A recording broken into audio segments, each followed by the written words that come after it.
let the tenant pay late because they had something going on, but when they move out, I want to charge them the late fee. Oh. No. That does not work like that. My contractual obligation is to the property owner, which can be very messy. Remember when you took a break? You owe us all that money and it's a balloon payment. We want all of it. From security deposits to landlord traps to knowing your rights. A property management expert with years on the front lines of California real estate. Her mission, protecting landlords from liability and giving tenants the truth they were never told.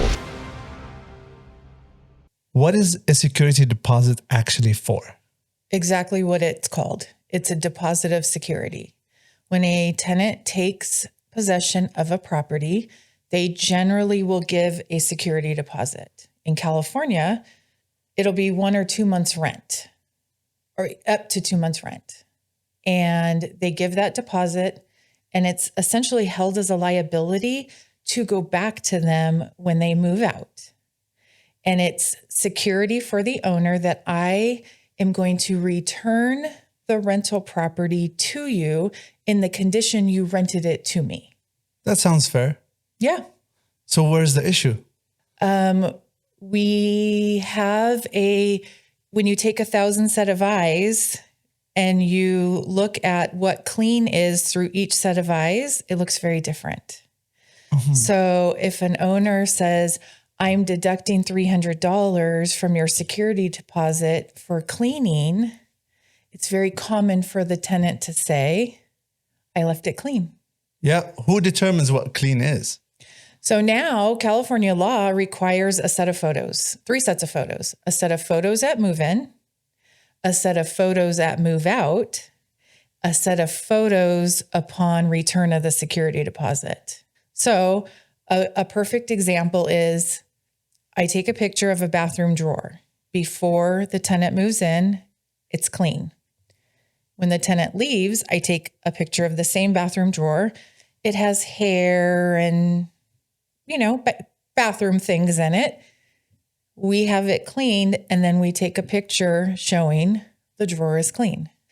Leaving those things I oftentimes will hear tenants say, that's wear and tear. That's another really broad spectrum of interpretation, right? Is leaving particles in a drawer wear and tear, or is it cleanliness? It's going to be different for everyone. Essentially, it's cleanliness because you just have to clean it to restore it. And legally, what can a landlord actually take from that security deposit? Unpaid rent, unpaid utility bills, the cost to correct any damages made by the tenant, not damages to the property that were there before the tenant moved in, damages created by the tenant, and cleaning. Right. And there's probably a few other miscellaneous items, but those are like your top deductions. So I would assume that there's no conflict if unpaid rent, right? It's so clear. You're supposed to pay $2,000 a month. Last month you did not pay. I'm going to have to deduct that. There's no issue between the landlord and the tenant.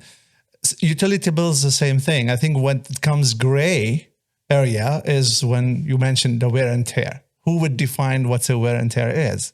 Right. The tenant has their definition. The landlord has theirs. And when you read the California Civil Code, it's sort of broad too, right? And you kind of have to find a very delicate center. So I define wear and tear as things that are going to happen, no matter who lives there, things that are going to happen to a home. Let's say you have a countertop and it's in great condition when the tenant moves in. When the tenant moves out, maybe there's a small stain on the countertop. It doesn't cause you to replace the countertop, right? But there's noticeably a change in the countertop. To me, that's wear and tear. No matter who was living there, a small stain could have happened, right? Sure. Maybe there's a chip on the corner of the wall, right? No matter who's living there, those little things over time are going to happen. I'm a homeowner and I have to go through and touch up my house every so often, right? Tenants are going to do the same thing.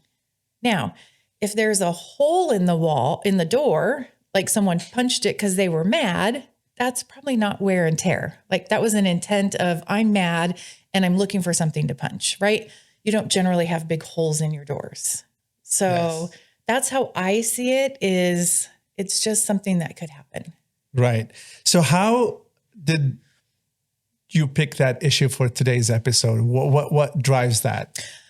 Well, recently, KR left a review on Yelp. And I mean, first things first, I don't know who KR is. I don't have anyone by that first name in my Book of business. book of tenants. And says, I was a good tenant. I trust most humans wake up every day and want to be good people. I paid my rent on time because you signed a contract that said I was going to pay my rent on time. So she did, or he did those things right? And then the third sentence was my office kept a large portion of my deposit. I don't know who this person is, so I don't know how to reference the portion that was kept. If a portion of the deposit was kept, more than likely from our office, 100% guaranteed, you got a statement that showed what we deducted from your security deposit, and you got receipts from a vendor matching the expenses that were paid. So there's no kept deposit in Monarch Management. Now, I can't speak for every owner. Owners keep deposits. They're not supposed to, but they do. Our office does not. And if you had deposit withholdings, you know exactly why it was withheld. Now, if I knew who this person was and they wanted to call and say, I don't understand why this deduction was made, obviously we're happy to explain. Obviously, you can go back to that property, you can show the receipts, and you can respond. But because they're using ambiguous name and they're not revealing what's in general terms, right. So most likely, what's the driver behind that review? Like, what do you think she's going through or he's going through, this person to go on and do that review? So when we leave a home, chances are, in most cases, we're moving to our next home, right? And chances are that's exciting. And chances are it costs you some money to get in there. Whether you're a tenant or you're purchasing, you've expended funds to move to your next home. And we're not in a place to keep spending money on the excitement we're leaving behind, right? I kind of liken it to, Disneyland charges you, $150 to get into the gates. Imagine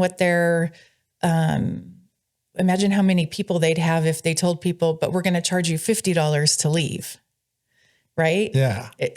They wouldn't come. Yeah. Right? Or maybe they wouldn't leave. I don't know. Absolutely. So you mentioned that a lot of landlords keep the deposit. Is this legal? Like, can they just keep the deposit for whatever? It is absolutely not legal. Okay. You have a certain time frame to return the deposit. That time frame can be extended if there is extenuating circumstances. That time frame can be extended beyond 21 days. But just to say I'm keeping the deposit is not legal in the state of California. Right. It doesn't belong to you. It is a liability that must be returned or accounted for in all relationships. Got it. Now, some people, it used to be many, many years ago, a tenant would pay what we call first month's rent, which would be the month that they're living, and last month's rent. Some owners will say to me, it was last month's rent. And I say, they paid you last month's rent. But when I took it, it was last month's rent. That doesn't, right? So some of it is kind of a change in language. People trying to change the language around. Right. And because of that conversation happened, I don't know, 2-3 years ago when, so the whole thing is blurry already in their minds. Yes, which is why a contract is important. There's there's a handful of people who run around without contracts. Yeah. And in our contract, it will stipulate who's holding the deposit. Is Monarch Management holding the deposit, or is the owner holding the deposit? As soon as that deposit goes to a homeowner, Monarch Management is no longer liable for it. Right. You know, Jennifer, one of my biggest lessons I've learned throughout, especially the last 5 years, is that DIY is BS. And although a lot of people like swear by DIY, like I do everything myself, I don't need to hire this and that for, and honestly, I started like with my dad, he always tell me, you don't need to hire people, like you can fix it yourself, right? But I'm realizing more and more, the more I mature, is that it's so much cheaper and better to hire experts for everything, almost everything, including, for example, if you're a landlord, instead of dealing yourself with these situations, that's so much important to have people like you on their side, like who understand, who have that experience, who know how to protect the landlord at the same time, protect the reputation of everybody and be fair, really. Right. And so I'm realizing this more and more, that hiring an expert oftentimes is so much cheaper usually, although you have to pay the expert, but it's cheaper on the long run. And you can apply this to every industry, whether it's property management, whether an expert plumber to fix something, or anything really, including marketing, right? Like what I do, right? Like hiring an expert, because I had a lot of people who come to me who have tried to create content themselves, or try to do all what we do for them. But then, it becomes so tedious, so expensive, so taxing on their time and stress levels. Then they quit the whole thing. So they missed an opportunity to grow and do it because they refused to hire an expert. And so I like to touch on that front, where the importance of having someone like you come in and help them out. So what usually your firm does for this landlord to protect them from any liability down the line? So when a tenant, let's say a tenant's moving out, we're going to want to quickly restore the property back to a tenantable condition, right? For a couple of reasons. One, we have the 21-day time frame that we're trying to meet. And two, we need to get it on the market because vacancy is expensive. And, obviously the previous tenant doesn't pay for all of that, but they need to pay for the investment the landlord made for them to live there, right? That landlord made the same investment when they moved in, had the carpets cleaned, had the tiles cleaned, had the paint either repainted or touched up, made repairs, made sure light bulbs were working. The landlord made that investment before you moved in. So now we're helping the landlord to make that investment again, right? To get it back on the market and to place another tenant. And I think as a property manager, we bring information for both sides. So sometimes I have to gently tell an owner, you can't charge the tenant for that, right? If you painted your property 7 years ago and the tenant lived there for maybe all 7 years and moves out, and it was new paint when they moved in, you don't get to charge the tenant to repaint your home. Especially if there's no punches in the walls and severe damage that's caused by their tenant. Right. Now, if you repainted the home, they live there for a year and it needs quite a bit of painting, there's room for a charge. Right. Right. So you have to look at the lifespan of what it is you're charging for. If I moved you in and there was 10-year-old carpet and you lived there for 5 years, the lifespan of carpet is not generally 15 years. Not generally. Sometimes, not generally. So we have to look at all of those things. And I think a property manager really helps bring an owner back down to let's look at this, time frame. When is the last time you've done this? What have you been ignoring that you're now asking your tenant to pay for? And then obviously what is very obvious for the tenant that they left undone. Right. What about like if natural things happen, like a windstorm caused some damage on the exterior of the house? Is this considered something the tenant has to shoulder, or this is not their problem? So acts of nature would be something the landlord would have to take responsibility for. Okay. Now, if something happens and the tenant never reports it, California law states the tenant could be liable. Oh, so they have to report it. You have to report it either to the property owner or to the manager. You have to report it. And I always say it's best to report it in writing, because if you ever go in front of a judge, he's going to ask you to provide the written notice that you gave. Very cool. What are some common myths for that landlord believe in around the security deposit topic? The most common is, I don't want to give it back. Obviously, I want to keep that money. Right, keep the money. I run into the things I run into most is paint, right? If I have to repaint it, they should pay for all of it. That's very common. There is some new legislation in regards to carpet and tile cleaning. It used to be if I professionally clean the carpets when you moved in, I was asking you to professionally clean the carpets when you moved out. Same with tile. If you move out and the carpet is essentially clean, we can't charge you to professionally clean the carpets.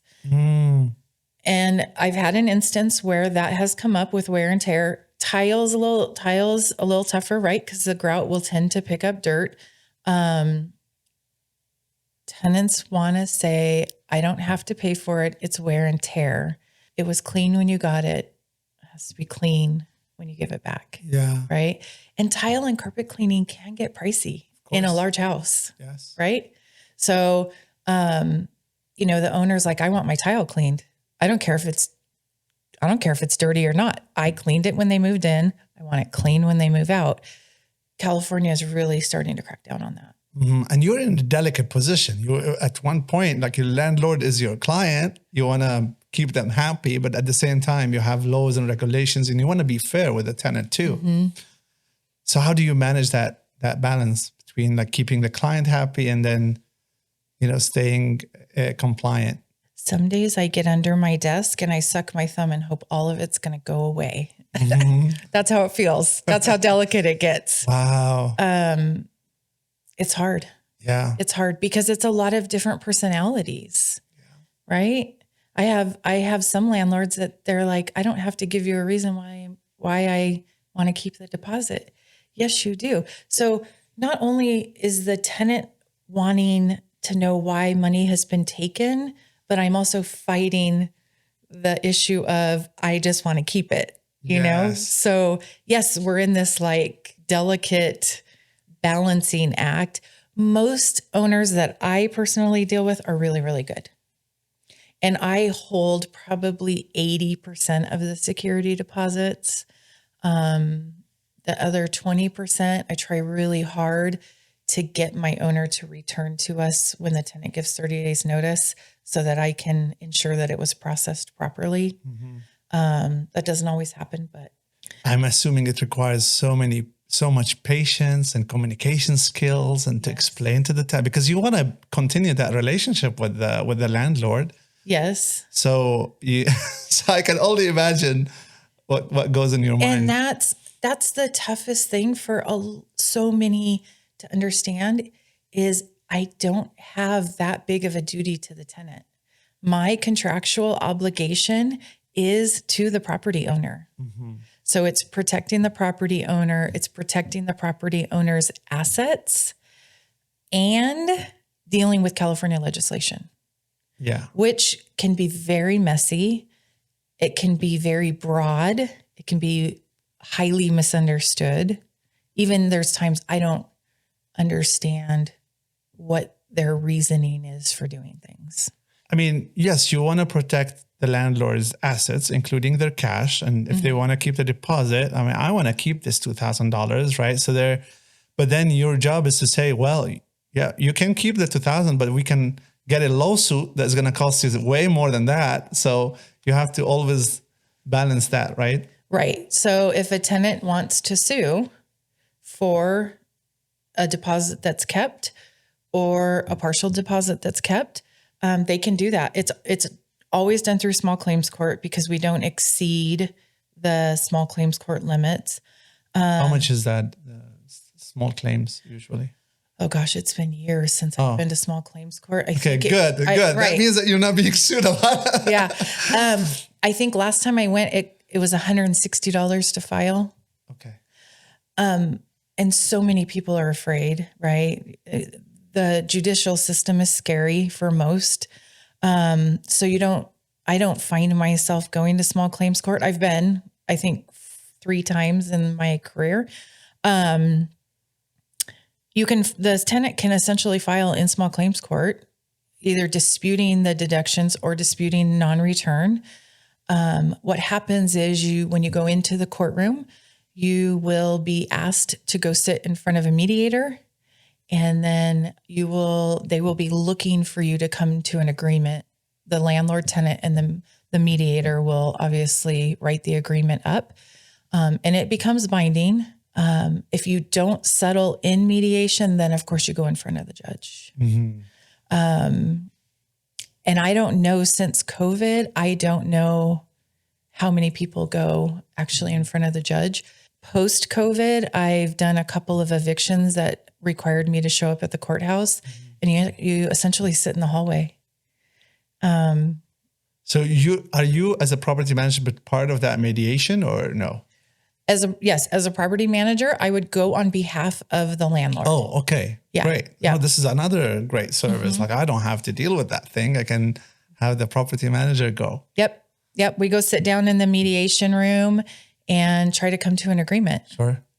The 2 times I've gone into mediation, we have successfully come to an agreement. Yeah. And it really involves things in writing, pictures, receipts for charges, right? So it's important for the property owner, the manager, and the tenant to keep information in writing. Yes.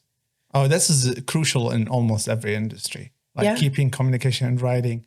I often hate phone calls. I'd rather have everything conducted via text or email or anything that I can keep record of, because people's memory is very lucid. Yeah. Maybe lucid is not the right word. I don't know. I'm still working on my English, No, I get it. We can forget conversations we've had. Yeah. Let's talk about stories. Like when you said you sat for mediation, like give me some typical scenarios where like people are like, no, you need to give me back all my deposit, and they don't listen to reason or whatever. It's been years. So the one I can recall sitting in mediation, there was some significant damage to the home. There was probably some cleaning that hadn't been done for a number of years and required some deep, deep cleaning. And if I remember correctly, the tenant's argument was wear and tear. Mm. I lived there for 5 years. Of course, the shower is going to be dirty. Right. And my owner says, you're supposed to clean the shower. Mm-hmm. Right. So there's a difference in, perception. Right? Yes. I think there was a little bit of rent owing. That's another kind of a big, issue I run into. So a tenant needs to give 30 days notice. And a lot of times tenants want to secure something prior to giving notice to leave their current home. And on the other side, that owner or manager may be looking for an immediate occupancy, not an occupancy 30 days away. Mm-hmm. But the tenant in the current home would still owe 30 days of rent.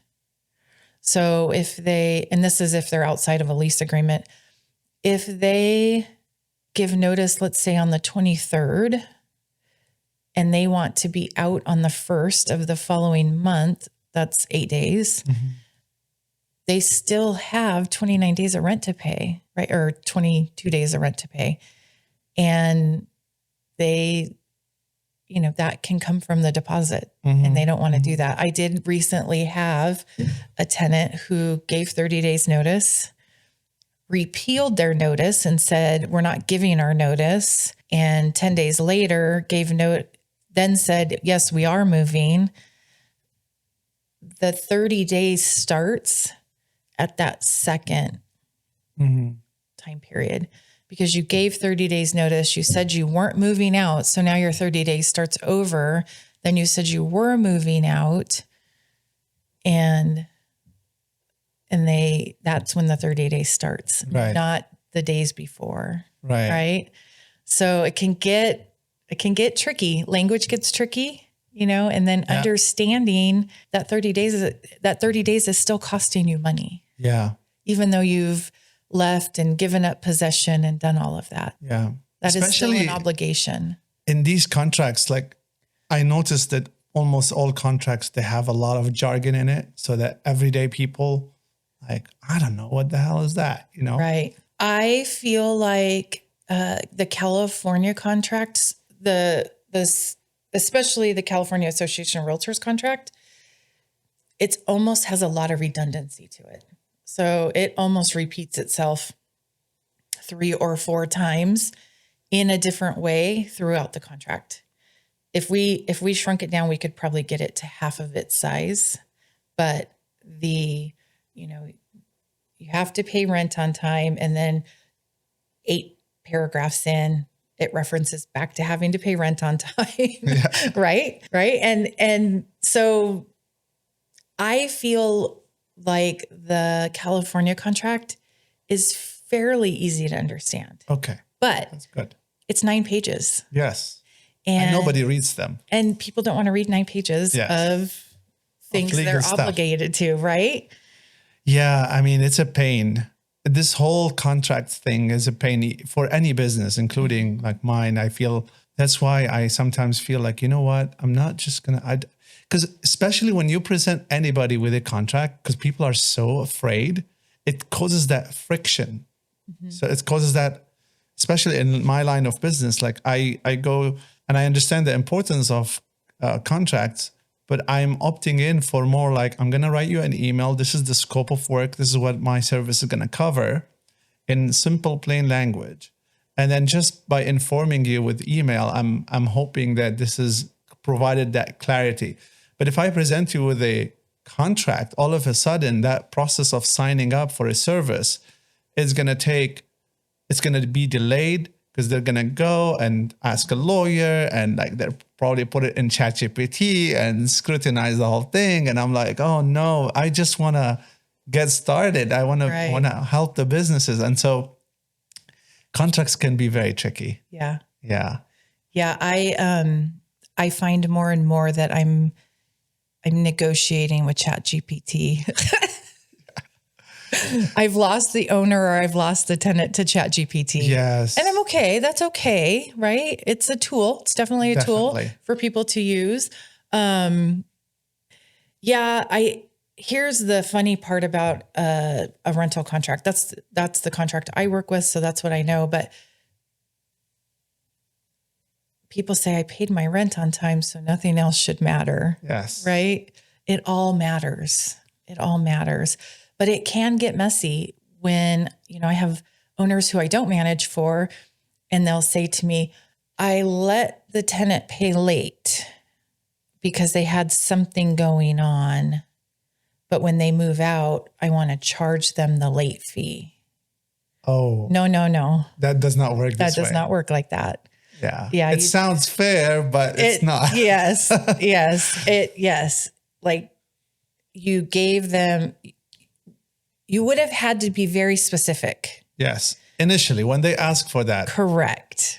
And that's where we get in trouble, right? We step just outside the contract. And then when things get a little shaky, we want to step back in.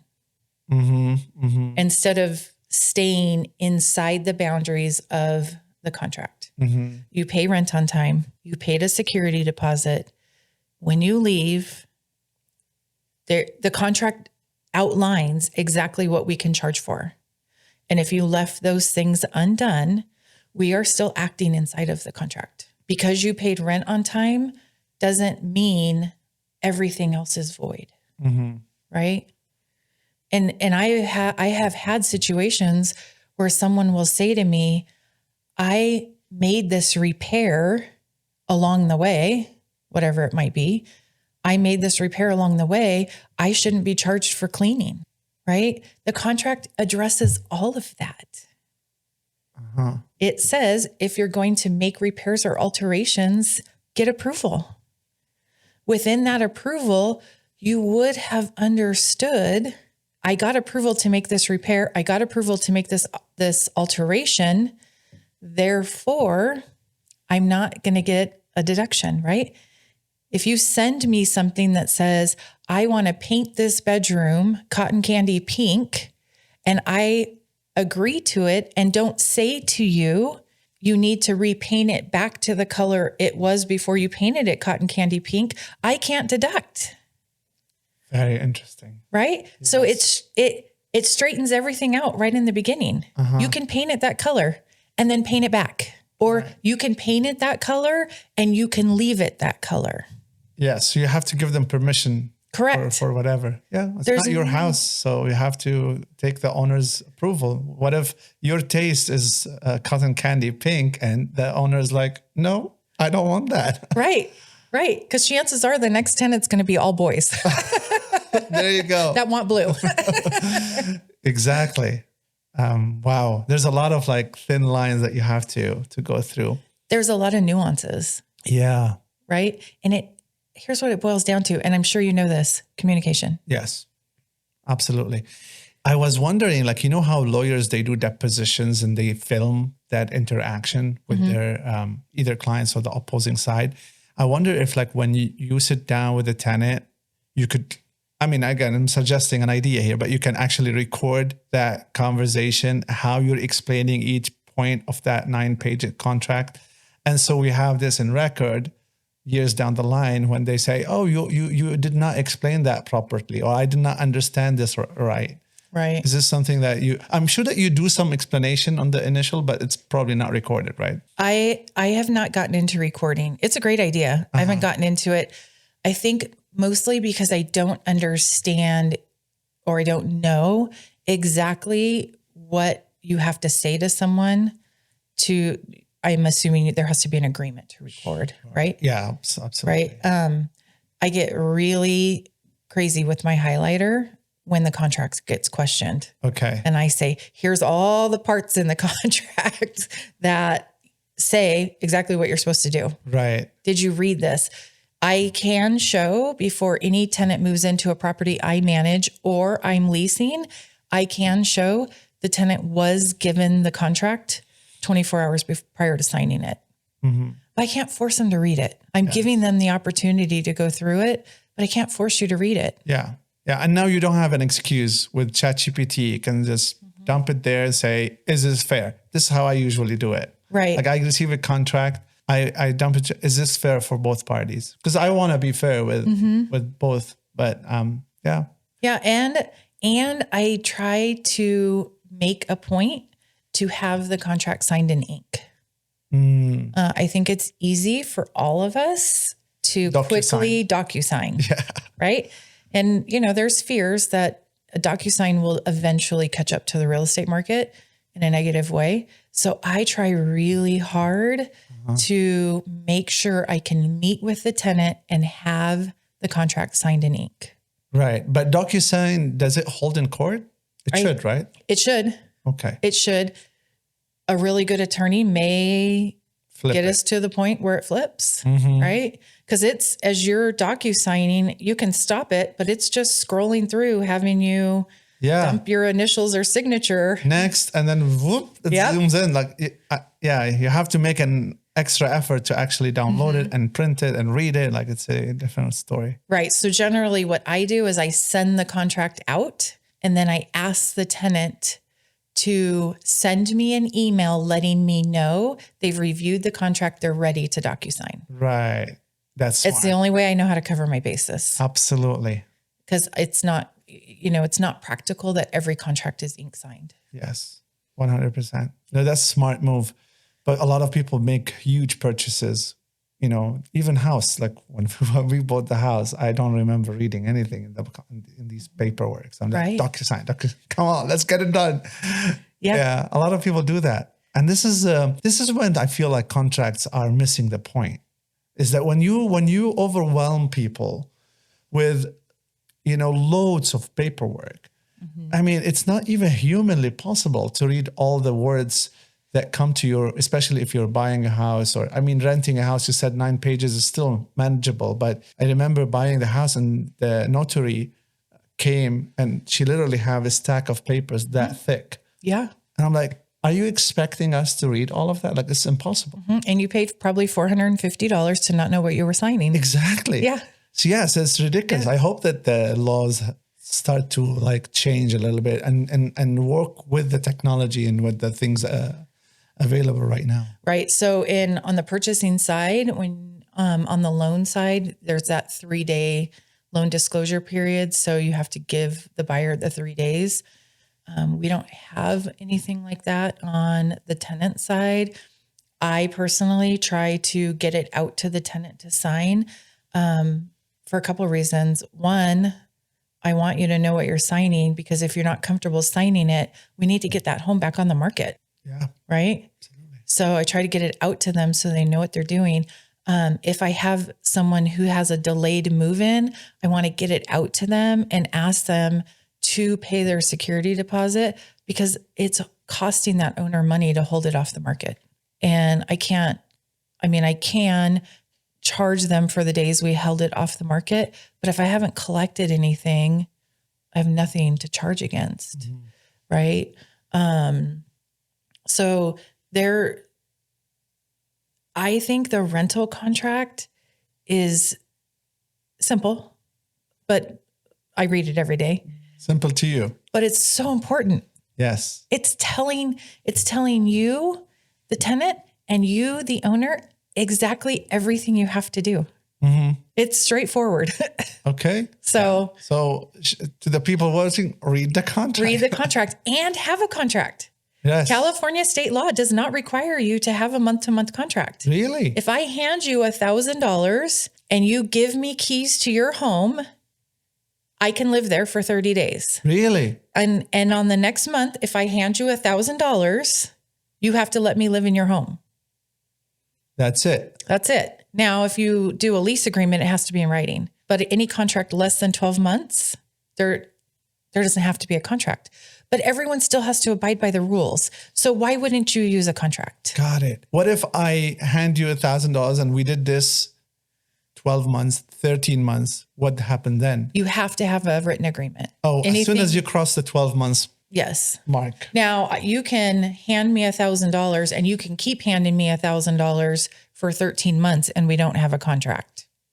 But if you say, I'm going to hand you $1,000 for the next 12 months, California state law says you have to have a contract in writing for that 12-month period.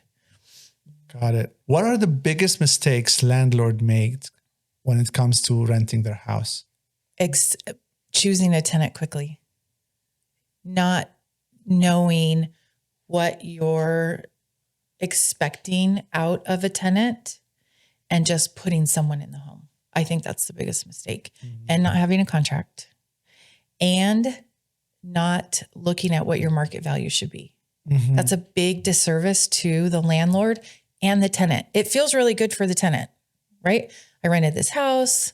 Getting a bargain. I'm getting a bargain. The rent is cheap. But when the landlord comes on month 12 and wants his house back and I have to move, I'm not going to financially be in the marketplace. Because I got used to the cheap prices. Because I got used to the cheap rent. Wow. So it's also good for the tenant to pay a fair rent for that house. Yes. It doesn't feel good, right? Obviously, life's nobody expensive. wants to Nobody pay more. wants to. But if I charge you $1,000 a month for something that's renting something comparable as renting for $1,800 a month, I'm actually doing you a disservice. I'm making you feel good, but temporarily, but eventually the landlord is going to catch up to the idea that, Yes. hey, you know, I've been losing money on this property. I'm gonna take it back or Yes. charge you higher, and then all of a sudden your life is in jeopardy. Right. I'm renting a 3-bedroom house for $1,500. I've been asked to move. Now I need another 3-bedroom house and I'm looking at paying $2,400. Right. That's a shock to the system. Absolutely, that's $1,000 extra almost. Right. And people are paycheck to paycheck. If you look at the stats in America, everybody's on paycheck to paycheck. So now with that increase, it's a substantial, you know, change in lifestyle. Right. And who are they mad at? You. That landlord. They're mad at the landlord. Yes. Although they should be the one. Oh, I mean, you're right. Like if I was in their shoes, I mean, of course I'm going to be mad at the landlord. Right. Because they're making me move away from something that really feels good Yes. into something that's going to be a struggle for me. So you're effectively hurting that person Yes. By giving them low prices. by which is giving them a insane. low rent. So what if you are renting a place for $1,500? Is there can the landlord the next year say, you know what, you've been renting for $1,500, now it's $2,500 all of a sudden, even if there's a contract and everything? Under certain circumstances. You can do that. Yes. If it is a single family home or a property, which we call is alienable by title, which means like if it's a condo, I can sell the condo and not sell every other condo, right? And the landlord has claimed their exclusion to the Tenant Protection Act. So the landlord has to claim their exclusion in writing. If they've claimed their exclusion, they can make a 10% increase, up to 10%, with 30 days notice. Beyond 10%, you must give 60 days notice. And even during the first year. The first year, so it's 10% every 12 months. So you're going to take the base rent, which is going to be, let's say you rented in May, that's going to be your kind of your starting month, right? Your base rent month. So I can raise it, but not more than 10% without giving the longer notice. So if we start at 1,000 and I raise it 50 on month 6, and then I raise it 75 on month 8. Now on month 8, I have to give the longer notice because I've exceeded the 10% in the calendar year, Right. or in the anniversary year. Right. So, But that's so, I mean, if I was a tenant, I'll be so pissed. I mean, I just rented a house in May, paying $1,000, let's say. And then in a couple of months, they raised it another 50 and then another, and like, you know, tell me from the beginning, like, tell me how much the rent is going to be. And I, you know. if you're renting at a discount, I suggest you sign a lease. So when you sign a lease, No changes, really? not for the term of the agreement. So if you sign a 12-month lease, nothing inside that agreement can change for 12 months. Okay, that's a good, important distinction. So if I'm a tenant and I'm going to rent this house and I think it's really discounted, I am going to push for a 12-month lease to protect myself. So the lease is different from the rent agreement, or that's the same thing? There's a lease, which is for a specific duration of time. And then there's what we call a month to month.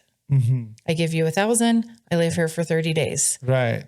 If I move out, I'm good. But as soon as I give you money, I'm entitled to another 30 days possession. That's a month to month agreement.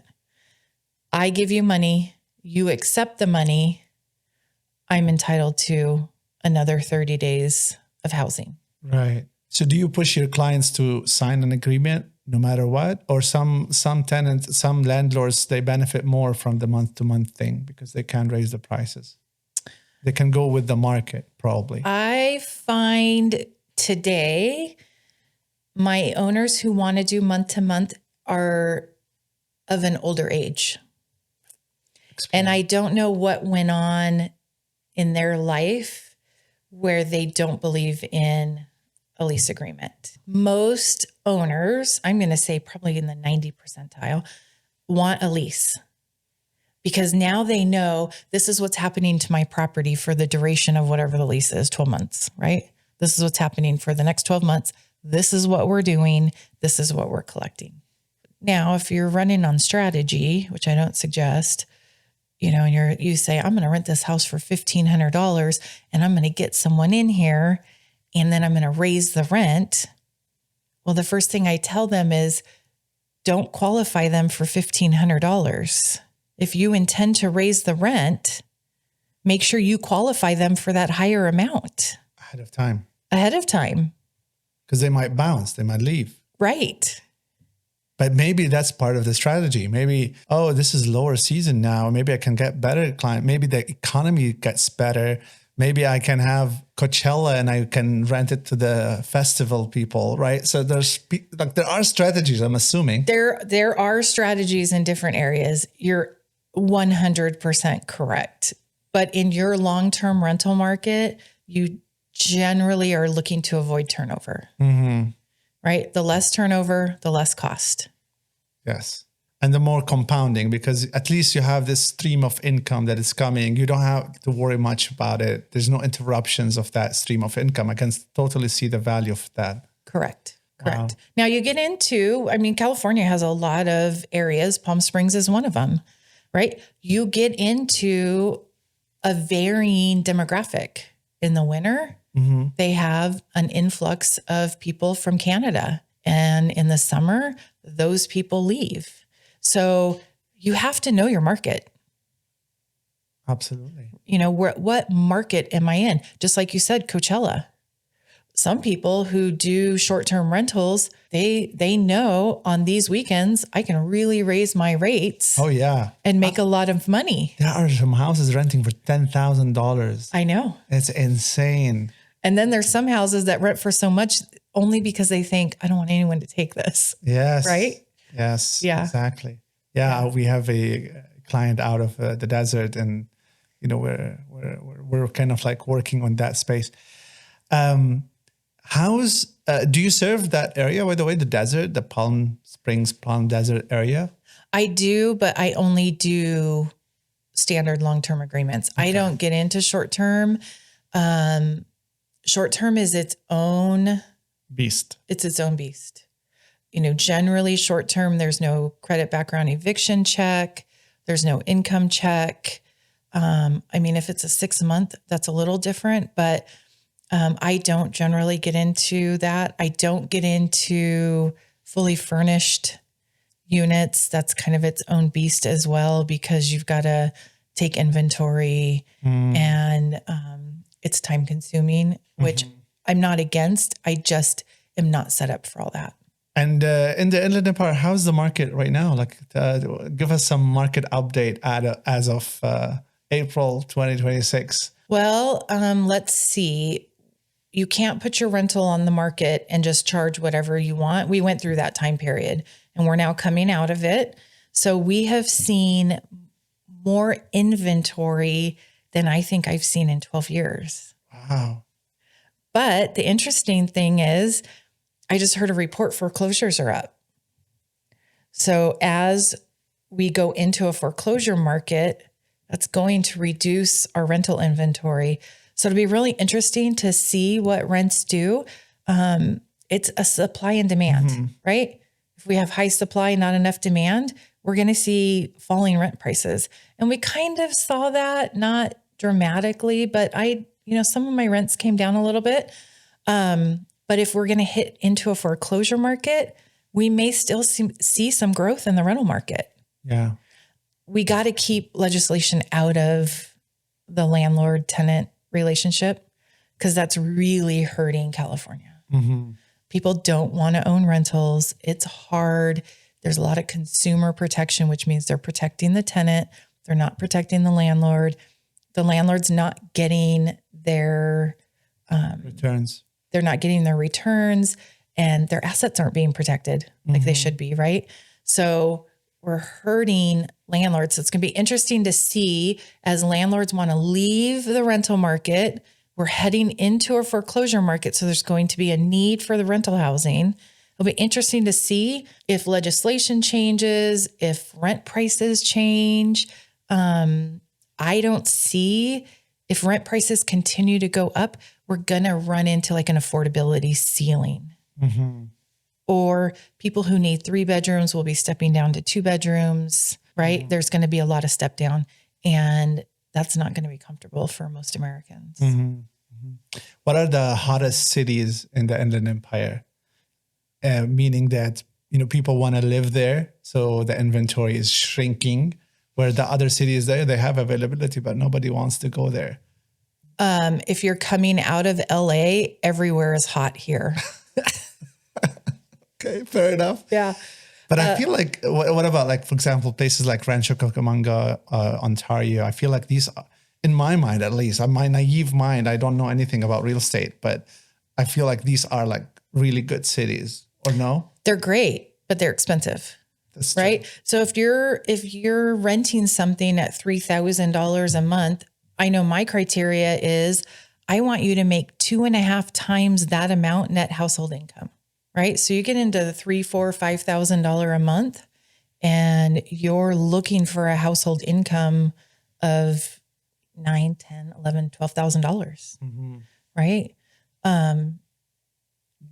That's not our average household income. Sure. When you look at averages and you look at all of that, when you look at the census and things like that, rental prices kind of far exceed averages. Oh, so what's it's the interesting. average household income in the Inland Empire, would you say? I want to say we float like $6,000 to $9,000, like on average. It can be lower, obviously, Right. it can be higher, but I'm going to say 6,000 to 9,000, a dual working household. And with that kind of household income, what cities are positioned as the prime locations in the region? I'm going to say probably Loma Linda, parts of Redlands. Redlands is kind of a mixed bag with their 2 zip codes. Yucaipa, Calamasa, Beaumont, Banning. Right. San Bernardino? San Bernardino will tend to be a little lower. San Bernardino can be a little difficult just because they've got some rougher neighborhoods, right? So people have safety concerns in some neighborhoods. Every city has neighborhoods that have safety concerns. San Bernardino just seems to have more. It's more in the minds of people. Right. When I have stuff in San Bernardino, generally when I'm showing, the first thing they ask, is it safe here? Yeah. Right. I lived in San Bernardino. I can say that. Yeah. Yeah. It's sad. Actually, I lived in the area close to the Cal State San Bernardino up there, which is a nice area. Like I did not feel bad living there. But I noticed one time I went to Choose Fitness in downtown San Bernardino, and that I never forget this. I was just working out in the gym, and then all of a sudden there's like an announcement on the speakerphone saying the gym is on lockdown, and because there's some incident away. And then 5 minutes later, I saw police officers inside the gym looking for someone, perhaps. I was like, okay. Time to leave. Workout over. I have to quit San Bernardino altogether. But no, I lived there for like a year and a half. There's beautiful parts of San Bernardino. Yeah. Right? There's beautiful parts. It used to be the ideal city. That's crazy. I grew up there. It was changed. completely different. Yeah. Completely different. What made San Bernardino so bad? I think just poor leadership, maybe. Right. Yeah, I heard that city was broke for a long time. And I also heard that there was some incident where they took buses and buses of homeless from LA and they dropped them in San Bernardino. I don't know if that's true or not. I've heard those stories over the years. I don't know if it's true. I did hear San Bernardino, like when my parents were young, was what they call the model city. So they did take people and they did like drop them in San Bernardino to try to make them to try to get them into society, get them jobs, get them places to live. But over time, what's happened there, I don't know. I don't know. I mean, I do work in San Bernardino, but I do have to a lot of times look at if it's safe for me. Yeah. What's your favorite city? Your personal favorite? Like if you were to come to the Inland Empire, you have no houses here, nothing. You're just given what you know. Where do you choose to live? Probably Yucaipa. Really? Yeah. Although I drove up your street today and all the horses were in the field. Did so you see them? maybe here. Maybe we can have an ADU for you. Yeah. I mean, there was a herd and babies. That's so beautiful, isn't it? And I'm like, I could live here. We walk this neighborhood every day, and it's such a blessing. We stop usually by the horses and like, oh, look at the babies, and it's so beautiful. Yeah. Yeah. And it's so interesting that neighborhood is kind of like different from downtown Banning. It's like completely different vibe here. Right. Yeah. I don't find myself to be a type of person that says, I want to live here. Right. I tend to be someone that is like, I want a house like this, land like this, things like this, and things like that. Wherever that is, take me there. Yeah. Right. But the city is important because look, I love Banning, but for example, take the utilities. We have a huge issue here in the city where the utilities, they don't send you the bill on time. They pile it up, and then 6 months later, they send you like this big giant bill. And you go, and then sometimes, their online system does not work. So you can have there and sit in line, and everybody, because I talk to them as I'm in line, everybody's complaining about the city's management of that utilities part. But besides that, I think it's cool. It's calm here. Yeah. Public works people are important, but it can get, I know the Banning utilities got kind of crazy for a while because they, I think, changed to a new system that went bad, and then they got behind on their inputting. And, I am the biggest proponent of don't take people's living expenses away, even on a temporary basis, because we have a hard time getting back to them, right? Like during COVID, telling people you don't have to pay rent, you don't have to make your mortgage payment. It feels really good. And it probably was needed at the time, but some people did it and then they struggled to get back to it. Yes. Right? Because we're creatures of habit. We're creatures of habit. We find other things to do with that money. Of course. Right? It's so easy. Yeah. So I feel like that is where legislation needs to be very careful because we're essentially hurting people. Yeah. Yes, we're relieving pressure at the moment, but it's going to come back. Yeah. I have a client who they took a break on their mortgage during COVID and thought they were going to make their last mortgage payment. And the mortgage company says, oh no, remember when you took a break? You owe us all that money. Wow. And it's a balloon payment. We want all of it. Wow. Yeah. So why did you pick Yucaipa? Just curious. I've been in Yucaipa since elementary so you school. picked your own city right now. My parents picked Yucaipa. Because not only you, a lot of the people love Yucaipa. I have heard this multiple times. I'm not against it. I'm not against it. There's just, Yucaipa is missing things that require us to go to Redlands, to go to Beaumont and Banning. We've just have not kept up with where we're at, right? We have no big box stores other than grocery stores and 99-cent stores. We've let Beaumont, Banning, and Redlands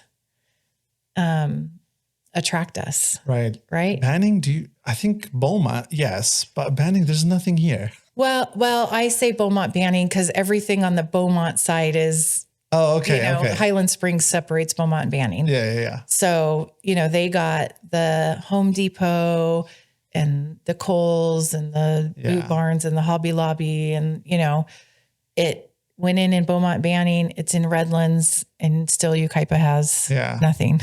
Yeah. We're struggling for restaurants still. Yeah. So I'm not opposed to Yucaipa because I'm not someone who likes to go out shopping every weekend. I'm Right. not someone who eats out all the time. So I'm okay with Yucaipa.